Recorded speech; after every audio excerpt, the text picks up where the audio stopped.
Why is it that in your anti-illegal drug operations, may namamatay po na user?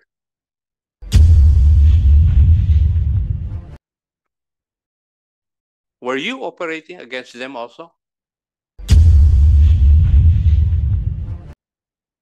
Are they not supposed to be rehabilitated pursuant to this strategy?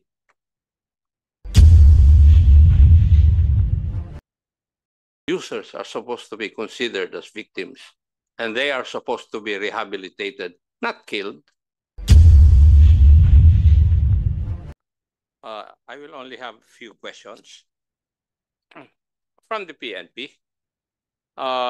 May I know if your strategy to combat illegal drug would still be known as double barrel?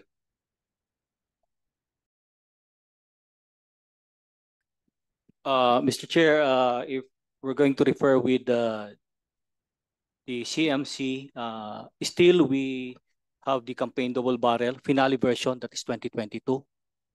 If we're going to base this is anti-illegal drug operations through reinforcement and education. However, I would like to manifest that based on the guidance of the GPNP, this is subject for revision to anchor this or align this with the Philippine anti-drug strategy, which is to limit the operations on simply demand reduction and supply reduction, Your Honor. Thank you. Much has been said about the success of Oplan double barrel. Would you agree with that?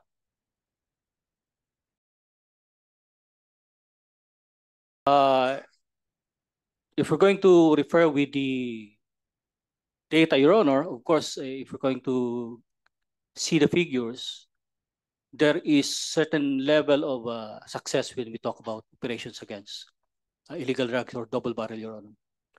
Based on your answer, would you recommend the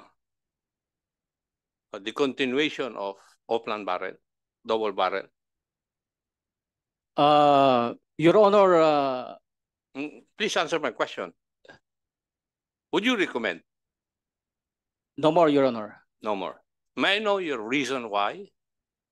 Because as I have mentioned, and based the guidance of the GPNP, the direction of the anti-illegal drugs campaign of the PNP, and just to distinguish this particular strategy will be the absence of tokhang, Your Honor.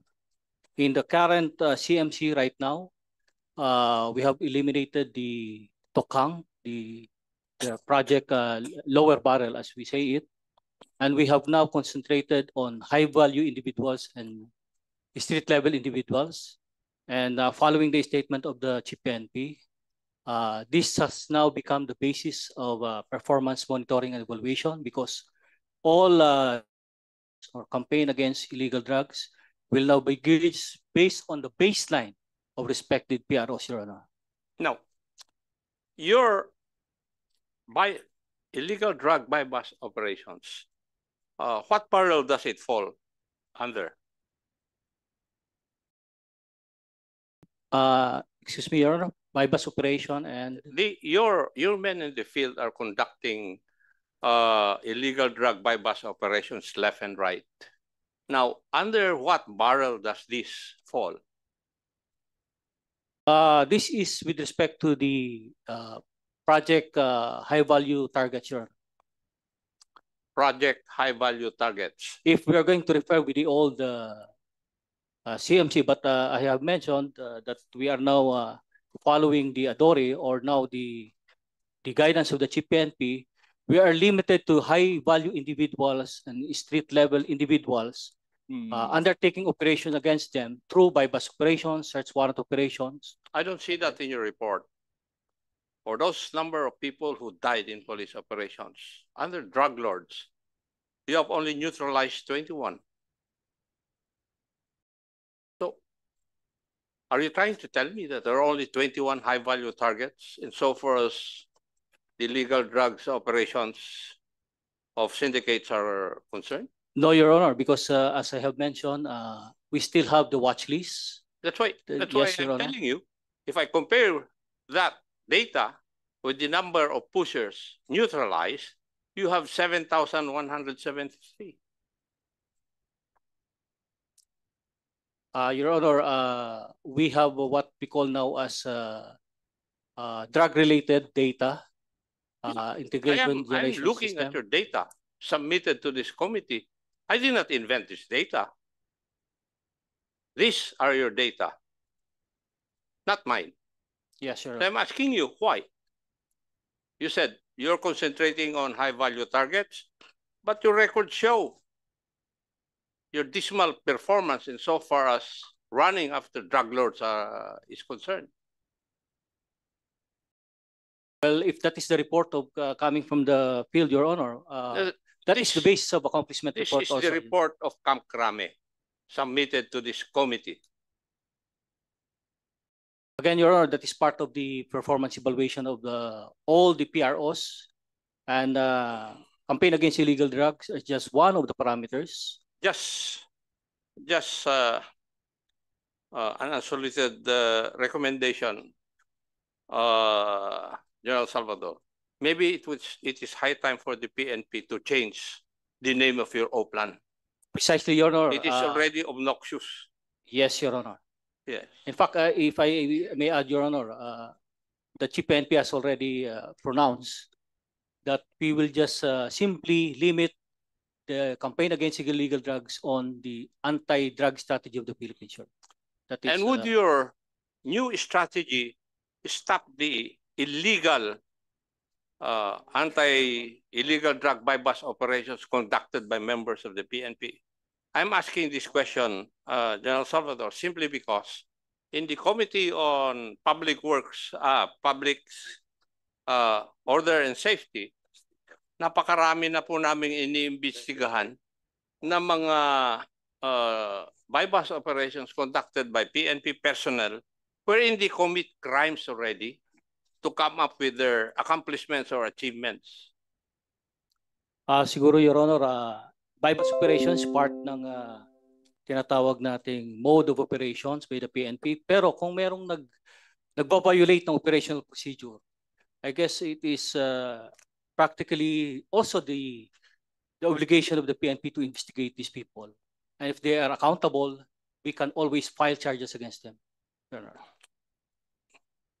Wala. Your statement does not ring a bell insofar as the members of the Committee on Public Order and Safety is concerned. Kasi kami nga ang nagpapafile ng kaso, sinasabihan namin yung CIDG na i-file yung criminal case, sinasabihan namin yung regional director na i-file yung administrative cases. Yes, Your Honor. For those cases that, of course, I'll came to the remember that, attention of the committee, Your Honor. Salvador, so that you will be invited every time the Committee on Public Order and Safety will conduct a hearing insofar as the bypass operations of your people are concerned. I will gladly Para attend, Your makita mo. Honor. Yes, Your Honor. Thank you. Yes. Now, Maino, if the committee has already asked the DPRM or the Directorate for Personnel and Records Management, the list of officers and men who were transferred from the Davao region to Metropolitan Manila units of the PNP from the time 2016 to 2018. May I answer, Mr. Chair?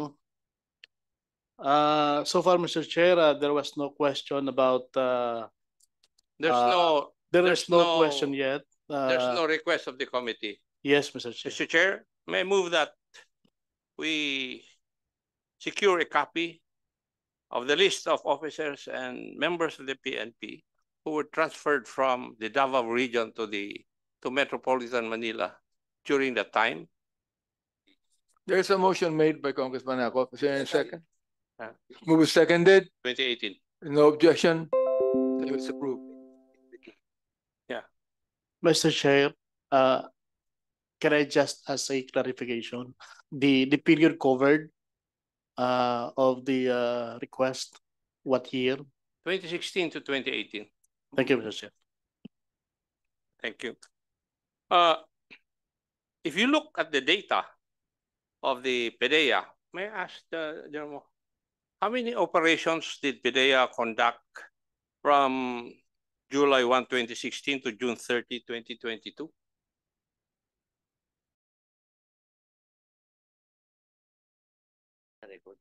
$8,000 plus? Can we just check our records, Your Honor, because the data that I have with me covers the period July 1, 2016 to November 27, 2017. 8,000 plus.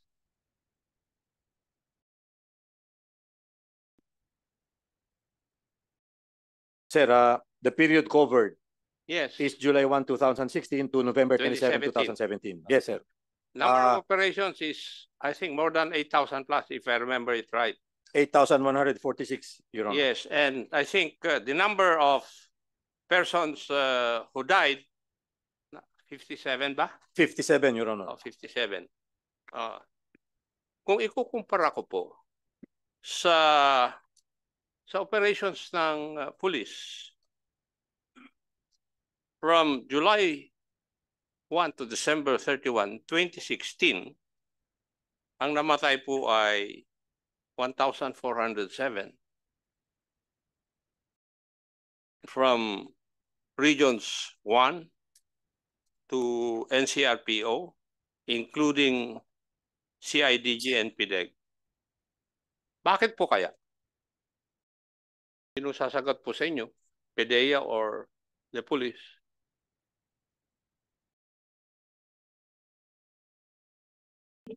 We direct the PNP to please respond to the question, and after that, maybe we start with PDEA. PDEA and then PNP. Please respond to the question of Congressman Akop. Would it be possible, Congressman Chair Rom, can you repeat your question so that we can direct the proper agency to respond to that question? In the span of operation of the PDEA, they have conducted, I think, a little bit more than a year, right? You have conducted 8,000 plus operations. Yes, Your Honor. July 1st, 2016 to November 27, Yeah, 2017. it's a little bit more than a year. Yes, sir. And out of this 8,000 plus operations, only 57 died, right? Yes, Your Honor. While in the case of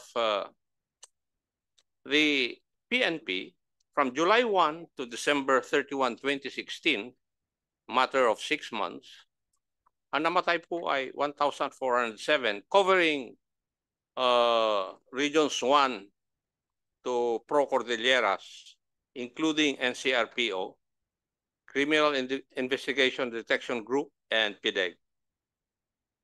Sino pong gusto niyo tanungin, Congressman Akop? Mr. Chairman, Yes. just a short interjection. Mr. Chair, it's siguro kasi comparative yung question ni Congressman Akop, and it's the PNP that should answer, because out of 100% death during that time, only 4% attributed to the operation of the PDEA, and 96% is attributed to the PNP. So it's the PNP that will answer the query, Mr. Chairman. Thank you. So, PNP, will you please answer the question of Congressman Akop?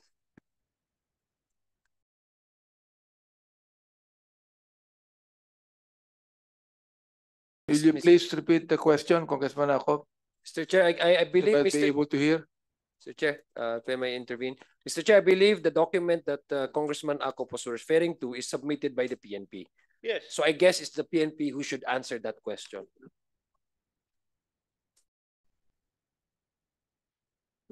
Mr. Chairman, a while ago, I was listening to the answers of our resource persons to the questions propounded by the members of this committee. And I remember that PDEA said that they had conducted 8,000 plus operations with the more 2 months, for 14 months, I think. 14, 15. Ang namatay lang po ay 57.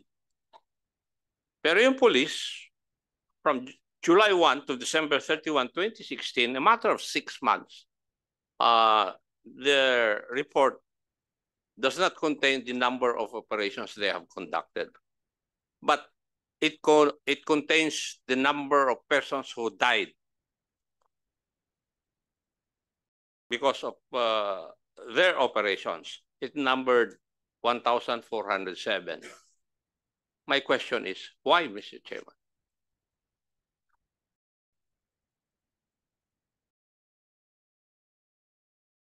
Yeah, I ask the Philippine National Police to please answer.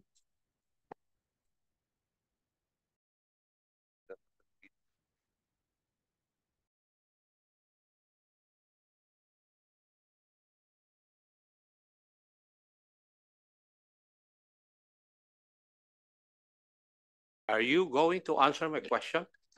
Mr. Chair, we will look into it, Mr. Chair. We don't have the definite answer, Mr. So you do not have any answer. Yes. Mr. Chair, I think this is not the, you will not end this hearing today. For sure, Congressman Akop, we're not going to end this hearing. And I hope I will be present in the next hearing so that I will hear the answer of the Philippine National Police. We need you to be present here, Mr. Congressman Akop. May I ask the Philippine National Police, according to your informations, saan po ba mas maraming drug pushers? Sa NCRPO, PRO3, or PRO4A?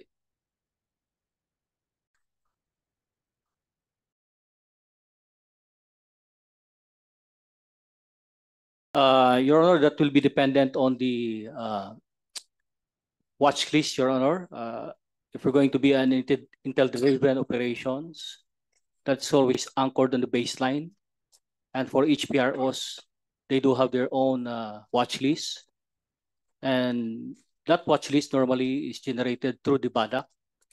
That is part of the process when we talk about barangay drug clearing program, Your Honor. So Okay. if we're talking about the numbers, that will depend on the baseline for each locality, Your Honor. Would you please submit to this committee yung number of people in your watch list in regions 3, 4A, and NCRPO? Yes, Your Honor. If we're talking about the figures, we can generate this, Your Honor. I'm asking this question simply because your data shows that NCRPO from 2016 to June 30, 2022, ang namatay po ay 773. Pero dun sa Region 3, 1,696. And sa Region 4A, 1,209. So, ako na tumitingin dito sa data, mas marami sigurong pusher dun sa Region 3 kaysa 4A, mas maraming pusher sa Region 4A kaysa dun sa NCR. Would that be correct? Well, if we're going to base the assumption, Your Honor, and comparative, based on I'm the basing my question on your data. Kaya I'm not assuming. again, Your Honor, we are going to base it on the watch list and peculiarity for every PRO, Your Honor. Kaya nga gusto ko makita yung watch list ninyo kung alin ang mas marami. Kasi kung mas marami yung NCRPO, hindi, mas mabait siguro sila dahil mas kukunti ang namatay. Di ba? Now, may I ask, why is it that in your anti-illegal drug operations, may namamatay po na user? Were you operating against them also? Are they not supposed to be rehabilitated pursuant to the strategy? Nandito sa report ninyo eh. At binabasa ko lang. You have from July 1, 2016 to June 30, 2022, ang users na namatay are 440. Bakit namamatay po sila? samantalang user po sila. And pursuant to the strategy of law enforcement against illegal drugs, users are supposed to be considered as victims. It started in 1970. Bakit? Membro ako ng Constabulary Anti-Narcotics Unit noon. Users are supposed to be considered as victims, and they are supposed to be rehabilitated, not killed.